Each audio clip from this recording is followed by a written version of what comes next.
If you're ready to start building a real estate team and you're not really sure which way you want to go, this is the video for you.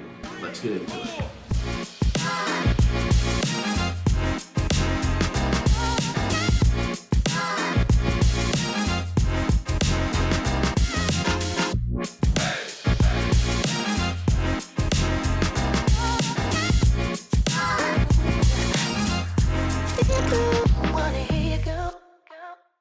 What is going on? My name is Andrew, or of course you can call me Mister Mongo. I am going to throw up all of my contact information on the screen in case you want to connect with me on any of the other platforms or reach out to me directly. Before we jump into everything, I do want to say thank you for all of the returning subscribers and anybody that is brand new watching. I really do appreciate it. If you want to be, spun up on everything that I am trying to teach out here, go ahead and hit that subscribe button and make sure you ding that little bell so that you will never miss a video. Today's video is actually going to be a follow-on from a video I did last week. If you have not seen that one, we will throw it in the cards and also in the description down below, a quick link so you can go right back to it. There are 3 different team structures we're going to be talking about in this video. So that is the admin-centric team, the functional team, which is the most common version of a team that most people know, and then of course, lastly, is the Rainmaker model. So those of you that like to make it rain, that's a good model for you. We'll also be talking about 4 different things that you need to consider before starting a team. All right, let's go ahead and get on with the other 3 models. And don't forget to watch that other video if you haven't already. Let's get into it. Now let's move on to the next model, which is the admin-centric version. What this model is in a nutshell, is you're the rainmaker, you're the person, you're the one that's going to be doing whatever it is that you do, and then you're surrounding yourself with admin for every other position on the team. And in this one, you can actually follow some of the same tips in some of the other models, particularly the hierarchical one or agent-centric model. Because I can't say it, you can follow the same kind of stuff, but instead of putting a 1099 employee that's getting 35, 50, 70% of the commission, you're scaling that back to be an admin. So you can get licensed admin people to do work for you. You can get a showing agent that you were paying per hour, or maybe you're paying per door or something like that. You can get buyer's agents that, again, have a salary, maybe a small bonus to them. And these are all licensed assistants, or in certain cases, non-licensed assistants, depending on your state and what the rules are there and what they can and can't do for you. So just imagine you're sitting here and you've got 5 buyer's agents, but now they're on a salary instead of making all this extra commission because you're bringing everything in. You want to keep the main portion of it. So the biggest pro is efficiency. Everything hinges on you and everything that you put in place. So if you put in the right lead generation models and the leads are getting fed up to you, and your job is, let's say, to pick up the phone, go on the buyer consultation or the listing presentation, and then close the deal and hand it off to an admin. That's your main job, let's say. And this could be many, many different ways to do this, by the way. This is just one example. Then it's very efficient. There is a bottleneck there, but it's very efficient. Everything gets funneled here, this gets funneled out, everybody gets paid, everybody's happy. Second, and probably the biggest benefit of this one, is it is cost effective. If you want the highest margins out of everything we're talking about today, this is the model that you want. So a standard real estate team is running anywhere from a 14 to a 35% margin in most cases, if you look at the big teams all across the country, right? With this model, you can actually do a heck of a lot higher than that, anywhere from sometimes 40 to 70% margins, right? Depending on where your tax bracket is and things like that. And of course, just depending on how you structure everything and what the bonuses are going to be for your people, if any. And number 3, you will have a lot more flexibility as a team leader in this role. If for any reason that was your job that we were talking about before, you get the lead, you book the appointment, you do the consultation, and then you do the showings and hand it to somebody, or even hand it to a showing agent, which is probably preferred, then you have the ability to put somebody in your place, in your stead, while you go on vacation or do whatever else, and then you can always switch into one of the other models or kind of use a hybrid from there. Now, the biggest con is limited growth potential. Everything is hinging on you. You're the bottleneck. So if you have to do a certain portion of this role, that's just what you do, well, then if you get overloaded and you can only handle 10 deals in 1 month, and that's as much as you can handle, well, then that's as much as you're going to be able to handle without bringing some extra people in. And the second con here is limited expertise. So because you're handling one portion of it and you've got all the other people and they're working on a salary base, they're not afforded the same opportunity to make big money, which means generally they're not going to become an expert in their field because they're not going to be seeking it out. The person making $50,000 a year being a showing agent for somebody versus the person that is a buyer agent for another team that can make 150, as you can see, they're just not going to put in the kind of effort that you might want them to. And on that same subject, lack of incentives is the third con. So whenever these people see that, well, this is where it is, some of them are going to be happy with it. Some people are going to be like, I love just being a showing agent. It's amazing. I make 15% of the deal, 10% of the deal, and a super small commission. I never have to worry, not commission, but salary. I never have to worry about anything again. And I'm comfortable and I'm good with this. And I like these people. Great. That's really good stuff. But just note that the people that are more ambitious, that generally bring in a higher level of skill to the table, are going to see this, and maybe this is a stepping ground for them. So your turnover rate is likely a little bit higher in these situations.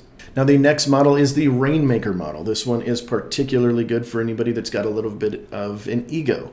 And I don't mean that in a bad way. Ego is a very, very good thing and when used properly. But if you like all the attention and the notoriety, this is a great one for you. You can also do this in some of the other models, but this one is more of the, it's more centered around that. And generally with the Rainmaker model, most people don't know who their team members are. I mean, they kind of do because they'll work with their buyer's agents or showing agents or their admin or their transaction coordinator from time to time. But this one is really centered around putting all the spotlight on the Rainmaker and then having them basically do everything that they can do to their max capacity. So the first pro on this one is you have a very strong lead generation model generally, or at least you should if you're going to be stepping into this kind of real estate team model. And with that, business development tends to be a little bit quicker as well because you can make command decisions on the fly and it's your show, you're the dictator, you do what you want, and everybody else just has to follow suit. The second pro is it gives your team members an area of expertise to thrive in if they would like, which makes them more efficient, which is always a good thing. And the third and probably the best pro is that when done properly, the Rainmaker model affords the Rainmaker themselves, the team leader, to be compensated very, very well for. Now, you can kind of do the same model and do it a little bit like any of the other models and kind of again, hybrid them together. This one has a good opportunity to make a bunch of money, but it also has a few cons. And that first one is it is dependent on the Rainmaker to generate those leads. So if they're really busy and they've been showing property for 3 weeks and haven't made a single phone call, their business is going to go like this, right? They're going to be really, really good. And then all of a sudden they're going to have no deals because everything closes. And then they're going to work and work and work and work.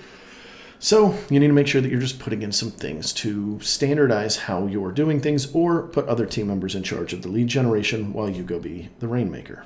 The second con is that there is a higher potential here of jealousy within your organization.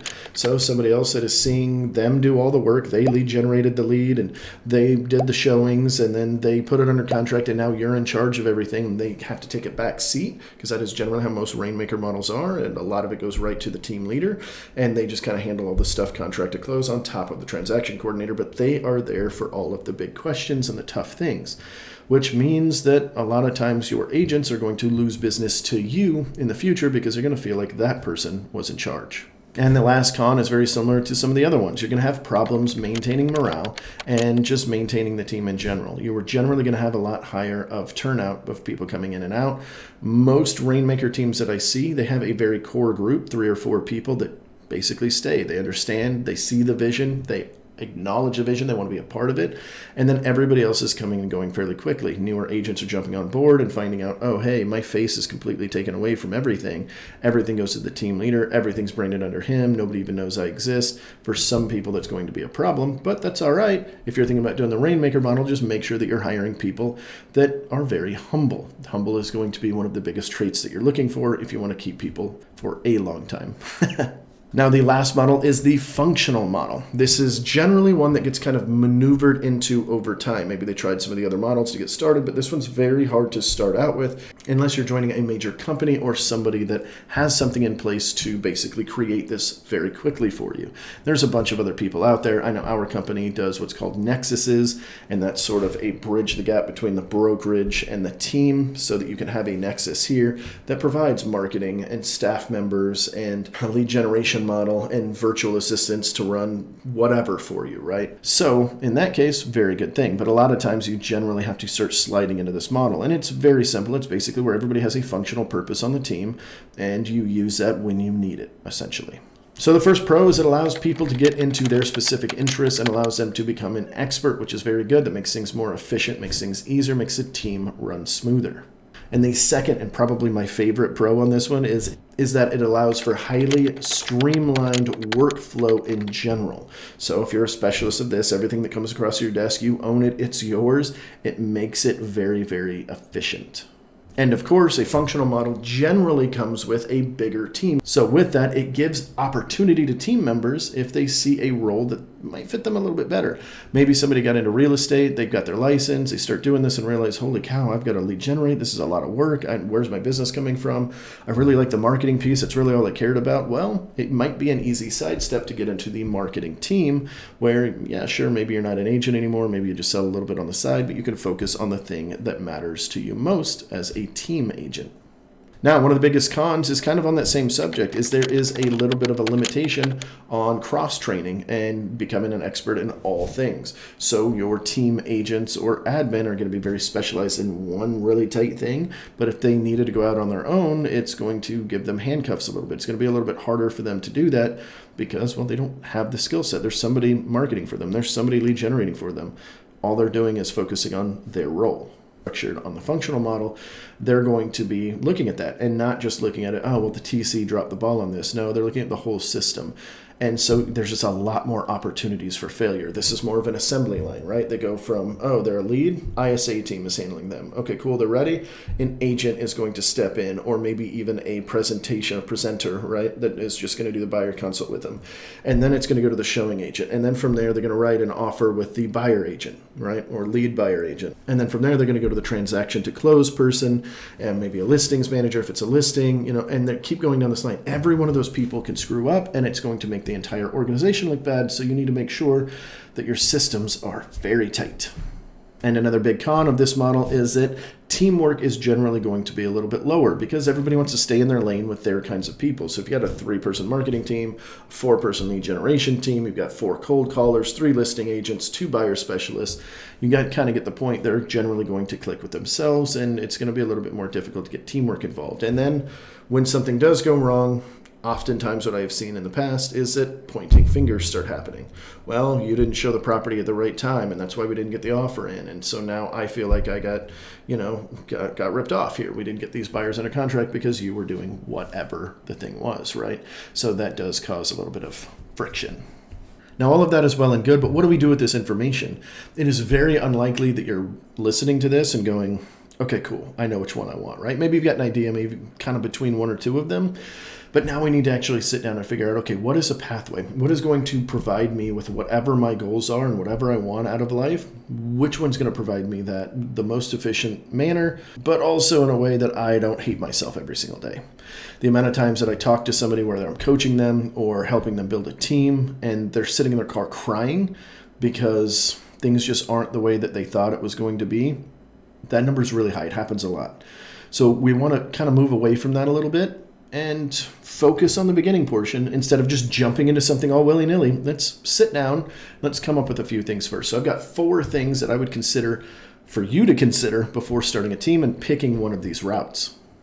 Number 1 is identify your goals. What exactly is it for you? So let me give you an example from me. For me, whenever I was joining real estate, I knew I wanted to be a team leader from the get-go. That was why I got into it. It was a low overhead business to start. And I knew the exact model I wanted because I had read MREA, I'd read multiple other books, and I was like, okay, cool. There's a blueprint here. I'm just going to follow it. Very simple. I'm just that kind of person. I see a blueprint. Why would I not follow it, right? But the reason I went in the direction that I did was mainly for the family style atmosphere.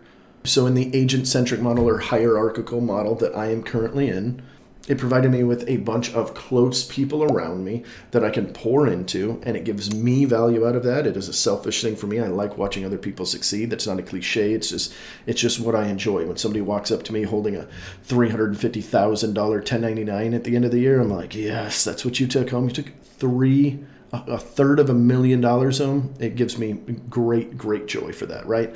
So for me, it's very selfish, right? So that's why I align that with my goals. I can't do that in an admin-centric model, right? Other than maybe somebody coming in and going, oh, cool, I get to buy a cool new car because of the salary you provided me. Yeah, sure. But yeah, I'm taking all that extra money, but it's not as exciting to me. If I wanted to make more money, that's the model I would go with. But for me, it is more important for me to build a kind of a tribe here before I move forward. So look at all of these, figure out what your goals are, and figure out which one of these 4 models works best for you. The second thing I would consider is knowing your strengths and weaknesses. You do not want to step into a role, let's say that you're an absolutely terrible manager like me. Probably would have been good for me to look at that and go, okay, cool, the model that I'm building is going to require managerial skills, and hopefully I can hire into that. That is my goal, right? Or I'm just going to get better at it. So for me, I looked at that. I knew this was going to be an issue. In fact, I've been talking about it for years, even way back before when I only had a TC and 1 agent. I was thinking about it. I was okay, cool. Eventually I'm going to have a problem with this managerial portion. I'm going to forget somebody's birthday or work anniversary. I'm going to forget to do the accountability or slide off a little bit and be like, okay, cool, we'll just meet up next week instead of this week. And these are things that I actively have to work on. So make sure that you're looking at that, but also look at your strengths. What are your strengths? Are you a great people person, right? Like that's a real thing. Are you really good with remembering the dates and the things? And we can continue to go down this road, but the point is write down your strengths and weaknesses and try to figure out which one of these team models is going to match with and then where you're going to struggle. It doesn't mean that you don't have to do that model type or you shouldn't do that model type. It just means that you need to know going into it that that's going to be a problem for you later or in a part of your business that you'll excel in.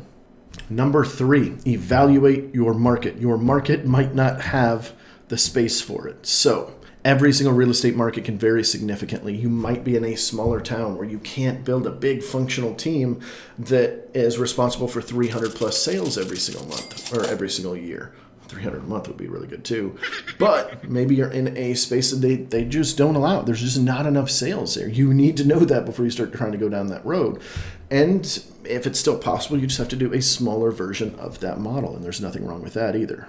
Now, going to the 4th thing that I think everybody should do, and probably the one that's skipped the most out of all 4 of these, is seek professional help. This could be your coach, your broker, your friend that's been in the industry a long time, preferably not that one, but like if you had to bounce this stuff off somebody, try to seek professional help. Try to go to conferences of people that are doing this kind of stuff and talking to them about, hey, what does it look like? Here's how big my market is. Here's what we're covering. How should I build this if I decide to build a team? Talk to them. Most people are going to give you information for free. That's exactly what I'm doing. I'm not here to sell anybody or anything like that. I'm just trying to give my knowledge out for free. That's exactly what you should be seeking, is somebody giving you that information. And if you can't get it for free, get it from a coach that you're paying for. Okay, cool. Who can your coach get you in touch with? Who can they talk to? If your coach has never built a big team or never built a team in general, that is a bad person to go to. So ask them for a referral. Ask them for somebody they can talk to because they're probably coaching somebody that is building this. And even though a coach will probably have some pretty good answers on this, I think you should still spread your fingers out there a little bit into the marketplace and talk to 3 or 4 other people to make sure that you're getting a well-rounded look before you jump straight into this, because it can be very costly, it can be very expensive, it can cost a lot of time even, just overall a little bit difficult to pull off. One of the cool things about using a coach for this information, if you're already coaching with them, is they already know your personality very well. So if nothing else, it can definitely help you in the way that you build the team. Oh, and then the best part about this is you'll get to hear about all the minor nuances before you start a team, like team splits that you should be doing, how you should be structuring them, what should the people be doing. And then you can experiment with them in real time. And if you like them or don't like them, you can change them. For example, whenever I was starting my team, I sought advice from people, and one of them told me, well, make sure that you split it up. Buyer's agents do buyers, listing agents do listings. It's 2 different personalities. Let them run with it. And I did for a little bit. I hated it. First time I had to strip a listing from one of my longest tenured agents when she was brand new, just getting her feet underneath her, and it was a solid one. It was a good $390,000 price point. She got 6%. She did all of it, and I had to take it from her because she wasn't a listing agent. She was a buyer specialist. It still haunts me to this day. It's been years. I mean, it doesn't really haunt me, but it pops up in my head, and I go, dang, man, that was silly. I didn't like that model, and I did feed her buyers to replace it with, but it wasn't the same thing. And the camaraderie wasn't there, or the partnership wasn't there. The agent to customer or client relationship just wasn't quite there because they wanted my agent. They didn't want me. So we changed the model. It was given to me as a suggestion. I tried it, didn't like it. And there were multiple other instances. That was just the one that sticks out to me the most. We did this 5 or 6 more times before we were like, nope, all of our agents are now agent associates. They can do buyers or sellers. If they want to specialize in one, they can. There's no reason we should be taking their business from it when it's their personal lead. Now, if it's a team lead or something, that's a little bit different. You can kind of work that however you want, but that is just what I found to be successful for me. You might find otherwise. Well, that's all I've got for you now. See you next time.